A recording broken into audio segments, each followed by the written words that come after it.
الحمد لله إلهي ومهده سبحانه وتعالى وإنه الله نبعنا إيش في قرآن حالي حاسي ونعسى ونظرنا وتحالنا إنه رسول وحين الله نبعنا نظام متشرف لك صوب الشيء هذه الحزبية حزب الجمتين بيديه وكيلا دولة جبوتي وإثيوبيا وحين الله نبعنا دادوينا دور أول dhammaantood sidii mudakarka ahayd ay u soo dhaweeyeen martida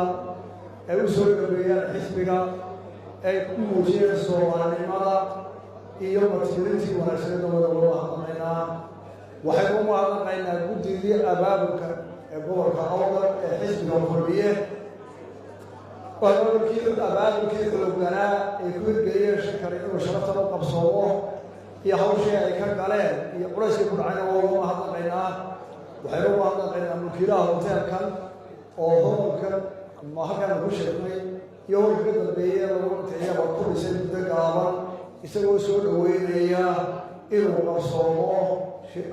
shirweynaha golaha shirka golaha dhexe ee xisbiga dhammaantood uga mahadnaqaynaa aada iyo aad baan uga mahadnaqaynaa doodihii iyo waanawooyinkii ay soo jeediyeen xubnaha golaha dhexe ee waaya aragga ah ee u badan yihiin raggii xisbiga aasaasay iyo hablihiiba cabashadii hablaha aad baan ugu qaadanaynaa waa isku noqonaynaa habluhu cabashadooda beydisha waa qaadanaynaa waxay dowladda xukuumadda aad ku canaanateen waan idinku mahadinaa wixii aad ku bogaadiseen xisbinimada iyo taladu waxay ku wanaagsan tahay waynu ka soo daalnay inteenna waaweyn ee aniga ila daada dhalinyaradu may soo gaarine xisbigii hanwadaagga ah ee dowladdii kacaalka ee dadka caburin jirtay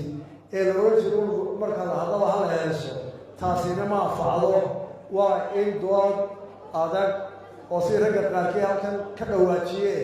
wax walba farta laysu saarayo taa wax ka bedela taa adkee taa maqal aada iyo aad baan u soo dhaweynayaa waan masaynu ku dhismayno ee maaha midayna ku xoogan mar walba waan ku bogaadinayaa nadiifo oo aasaasayaashii xisbigii inay halkaa ku dagaalanto ay tiraahda xaqdarha laygu sameeyey dib ha loo eego aada iyo aad baan ugu bogaadinaya ragga dowladda xukuumadda saabteeda canaantii ugu kululayd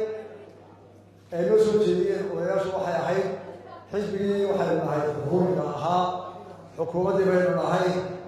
dadka ha loo dulqaato mucaaradka ha loo dulqaato dadka afkaryadooda cabira ha loo dulqaato saxaafadda horta laba dhangadood baa nala dhacdaan haddaa xisbiga tiin iyo dadweynaha laba dhangadood ayaa madam lagu dhufataan dadka ilaaliya xorriyata qowlka ha caburinina mucaaradka ha la hadlina haddana waxa taale nabadgelyada ilaaliya wixii xun dadka ka qabta oo haddii mucaaradkii ama abwaankii ama saxafigii qaldamo maxaa lu yaala ila labadii waana garaacaysaane waxaan aada iyo aada ugu faraxsanahay in maanta garsoorka somalilan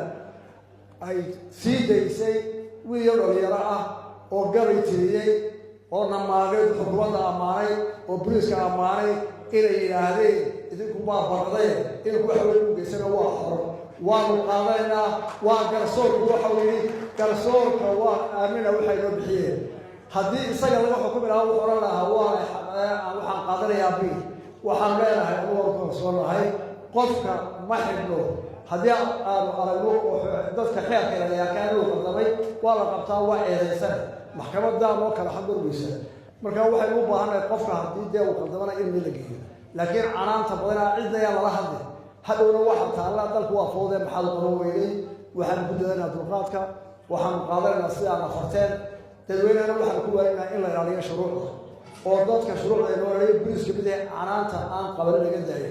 hariya habeen iyo dhaxanba waxay u taagan yihiin inay nabadgelyada ilaaliyaan inay sharciga ilaaliyaan iyagu dadka ma xukumaan way qabtaan way eedeeyaan maxkamadda xaq u leh maxkamaddana in la sugaabo aynu aada iyo aada ugu baahannahay qofka in la sii daayo cid ugu carabto waxaa ka wanaagsan inuu maxkamadda carabkiisa ka qaado saasaasay u sharaf badan dadkana u sharaf badan